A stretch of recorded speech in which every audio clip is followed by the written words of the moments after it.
What up, everybody? Chris back again. Here to do some predictions for all the boxing going down this weekend. Not all of it, but the fights on, I guess I would say the big three fights on Showbox or Showtime and HBO. Gonna start off with the Juan Manuel Lopez taking on Orlando Salido bout. This is for Juan Manuel Lopez's WBO featherweight title. Um, First off, it's a fight between a Mexican and a Puerto Rican, so that's always good, for that great rivalry in boxing. But the most interesting aspect of this fight for myself, or intrigue I would say, is the fact that Juan Manuel Lopez is taking on the opponent that last fought, or not last fought, but Salido's last opponent was Yuriorkis Gamboa. Obviously, it goes without saying that Gamboa and Lopez is a showdown that fans have been anticipating for a while now, and we're looking forward to hopefully happening later this year. Things go as planned. So, Salido went the distance with Gamboa in his last fight. Probably gave Gamboa his most competitive fight at this point of Gamboa's career. So it'll be interesting to see how Juanma fares off against Salido, because both had similar opponents as well, Gamboa and Lopez, in Rogers Motagua, where Lopez won his fight against Motagua, but at the end of that fight, he was going life and death. It was a life and death struggle, whereas Gamboa handled Motagua fairly easily, dispatched him pretty easily. So it'll be interesting to see once again how they fare against a common opponent, leading into what will hopefully be their eventual, match.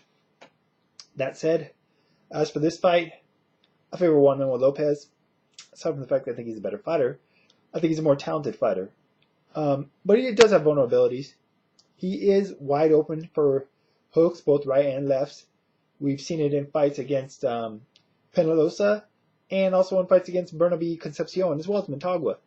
That's one of the things that makes Juan Manuel Lopez so exciting, though. Aside from his attitude, he's a bit brash, a bit arrogant.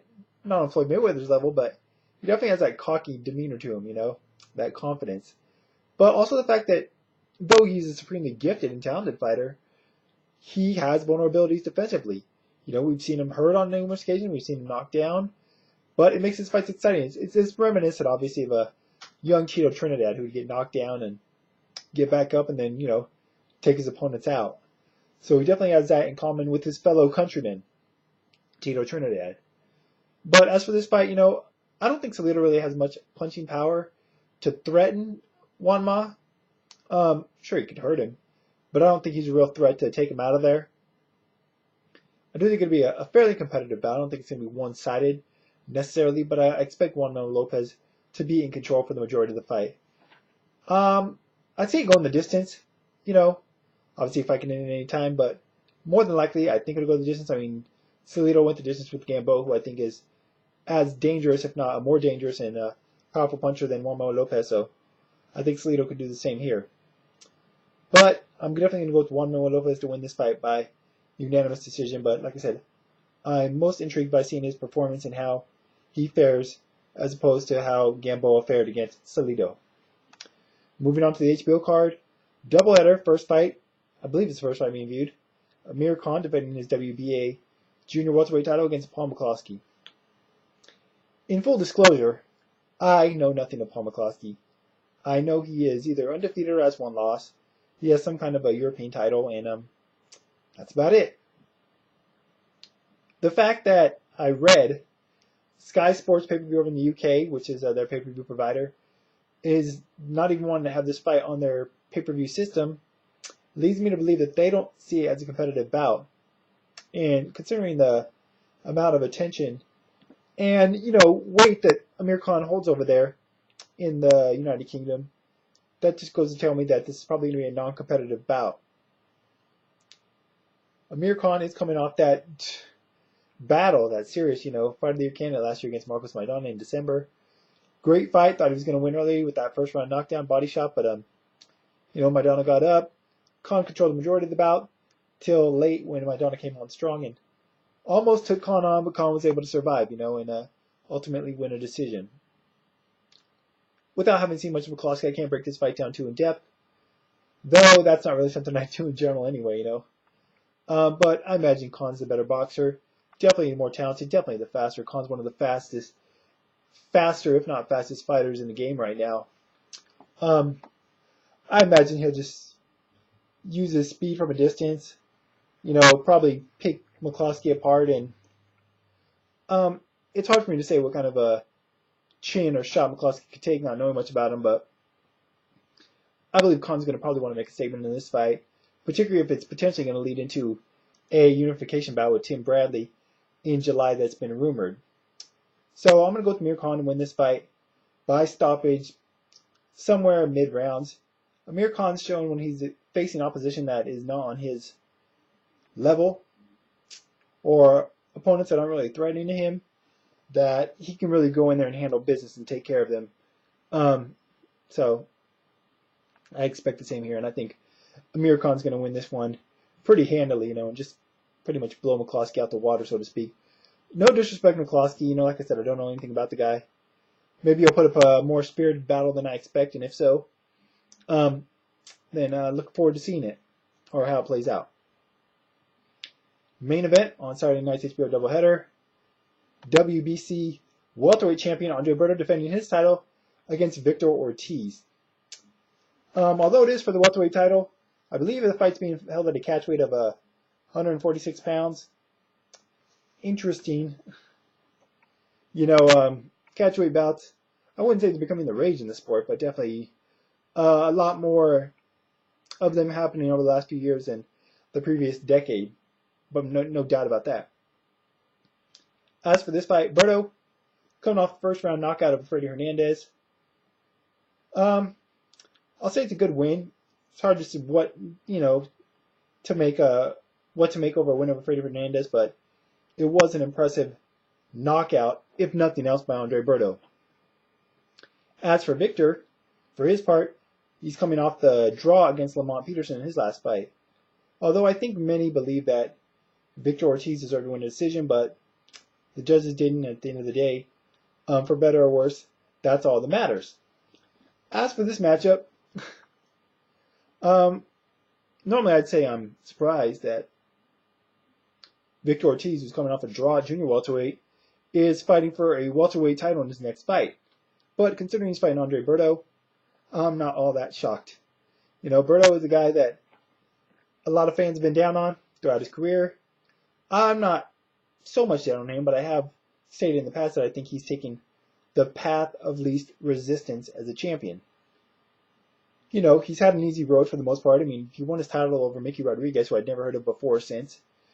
He's had wins since over Juan Urango and, another junior welterweight. Carlos Quintana, a guy who's probably better days are behind him. Freddie Hernandez, of course. Just hasn't really fought an opponent that you saw as a dangerous threat to Berto since the first fight against Luis Collazo, in a close fight that a lot of people felt could have gone either way. And a decision, that warranted, many thought a rematch. A rematch that we all thought we'd get, and unfortunately we haven't yet to this point. That said, I think that he is the heavy favorite in this fight. No disrespect to Lamont Peterson, who's a guy I'm a fan of. I became a fan of him after that back and forth fight with, I wouldn't say back and forth fight, but his performance against Timothy Bradley in a losing effort. But yeah, Berto's a naturally bigger guy. Definitely faster. I'd say more skilled. Even though I'm kind of running down his level of opposition, he still has a better resume and has looked more impressive in his wins than Victor Ortiz has. Of course, Victor Ortiz still has the cloud hanging over him from the loss to Marcos Maidana.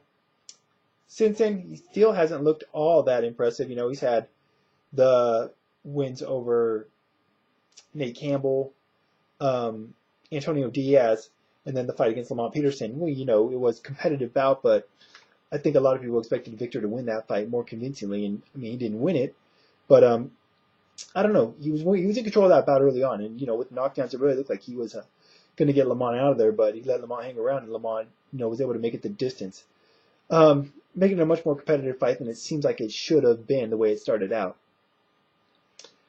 I like Victor Ortiz. I think he's a good guy. I guess I'll say that, but I just don't see really where he poses any threat to Andre Berto. Victor's got some pretty good power. Berto has been caught in the past, maybe once or twice, a little bit dazed, but never really seemed too badly hurt. I don't think Victor's got the real power at 147. At least, I mean, who knows? You never can tell. Maybe he'll have more power welterweight than in junior welter, but I don't imagine that he has the power to really hurt or stop Andre Berto. And anywhere else in the fight, I just don't see where he's gonna be able to be on top or be in control of this fight. I think based on the styles of the fighters, I think it could be a pretty exciting, entertaining fight if Berto really decides to push the action and let his hands loose. Berto does have some really good tools, and he is a pretty entertaining fighter at times when he really pushes it on his opponents, like in the Collazo fight. Not so much in the Urango fight. That was a pretty disappointing performance, in my opinion, even though he won clearly, but I expected more. I expected him to get Urango out of there. But I don't know. I see this being a fight where Berto controls the most of it, and I guess the only real intrigue for me is to see if it goes the distance or not. If Berto really puts it on Ortiz, will Ortiz, be able to survive that gut check, or will he fold like he did in the Maidana fight? I don't think Berto has that killer instinct that Maidana has, but either way, I think he has the arsenal to get Ortiz out of there if he hurts him. So, yeah, Berto for the win. I'm going to say who knows? Who really cares? He's going to win this fight, most likely by decision or stoppage. Obviously it's going to be one of the two, most likely. Hopefully it's no other circumstance, because that would be unfortunate. But, yeah, I'm going with Andre Berto to win this fight pretty convincingly. And, yeah, unless you guys convince me otherwise, I'm not too high on this card, in all honesty. This HBO card, on paper, it looks like a couple of one-sided fights. But, unfortunately, seems more often than not that's what we get from HBO. Anyways, we talked about these fights yesterday, as well as last weekend's recap and everything else on yesterday's Science Bites radio show. If you want, you can go back and check that out on the podcast or on demand. I'd like to hear your guys' thoughts on these fights, which ones you're looking forward to, if any. Which ones you think will be most competitive, if any. I want to hear any info on McCloskey, if you guys have any. Also, what you expect from Juan Manuel Lopez, and if you think Victor Ortiz, if anybody out there, thinks he has a chance against Andre Berto, and if so, how do you see him winning that fight? That's it for now, guys. Till next time. Oh, also, I'll put a link to the show in the information part of the video, as well as a link to my Twitter, as always. That's it for now, though. Till next time, guys. I'm out.